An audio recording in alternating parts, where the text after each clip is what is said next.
ये डेजी ईरानी की कहानी लेकर आई हैं। दिखाती हैं किस तरह बुरी आदतों से डेजी ईरानी छुटकारा पाती हैं। आइए इस कहानी को हम देखते हैं। जब मैं 3 साल की थी तब से मैं इंडस्ट्री में पिक्चरों में काम कर रही हूँ।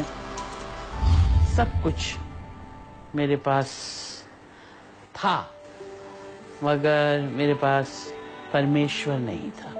मैं खुदा को ढूंढ रही थी।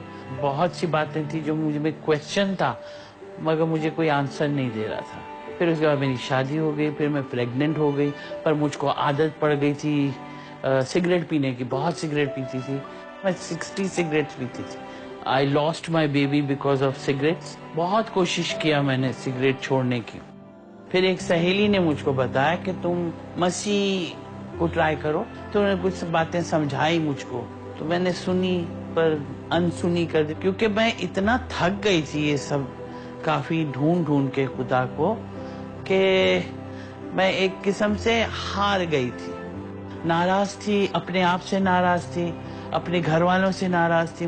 समझ में नहीं आ रहा था क्या करूं। बहुत बहुत मिस कर दिया था मैंने जिंदगी में बहुत चीजें। मुझे जब बोला गया है यीशु के बारे में तो मैं मानती नहीं थी। एक मीटिंग में गई थी, वहां पे मैंने बताया, मैंने कहा देखो भाई मेरी ये प्रॉब्लम है, मैं सिगरेट पीती हूँ और मैं अपनी सिगरेट छोड़ना चाहती हूँ। तो उन्होंने कहा कल आके आप हमसे मिलिएगा, हम बात करेंगे। जब दूसरे दिन मैं उनके घर पहुंची हूँ तो उन्होंने मुझको एक बाइबल दिया। उन्होंने कहा ये आयतें पढ़ो उसके अंदर और देखो आपको कैसा लगता है। मैंने कहा ठीक है।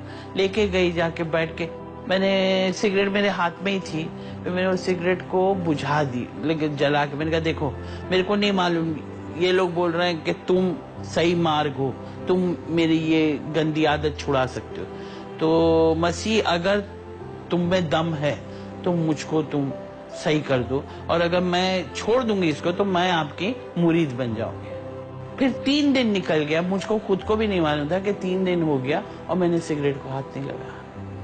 तो खुदा ने एक बड़ा करिश्मा मेरी लाइफ में किया, जबकि मुझे सबसे ज्यादा उस चीज की जरूरत थी। उसके बाद तो भैया करिश्मे ही करिश्मे होते गए। लाइफ एकदम सेट हो गई, बहुत खुश रही मैं, और 40 साल से परमेश्वर में हूँ। जैसे बाइबल में एक जगह पे लिखा है कि मैं तुम्हें कभी नहीं छोड़ूंगा, कभी नहीं त्यागूंगा। वो मेरे लिए ऐसे हो गया था कि मैं तुझे कभी नहीं छोड़ूंगा, कभी नहीं त्यागूंगा, तू कुछ भी कर ले तेरे को मैं छोड़ूंगा नहीं। वो इस तरीके का कुछ उनका मेरा ऐसा रिश्ता हुआ कि अब तो क्या बोलूं, पिता से बढ़ के कोई नहीं मेरे लिए, परमेश्वर पिता। मेरी मम्मी के साथ मेरा बहुत पंगा था। मम्मी से ही ज्यादा मैं खुन्नस और गुस्से में आते। फिर परमेश्वर ने मुझको सिखाया, मम्मी ने जो भी किया उसको माफ कर दो। देखो बोल देना मैंने माफ कर दिया बहुत आसान बात है, मगर भूल जाना उस गलतियों को, उस बातों को आसान नहीं है। और परमेश्वर ने वही किया मेरे साथ। मेरी सारे मैल कचरा कुचड़ा सब हटा दिया।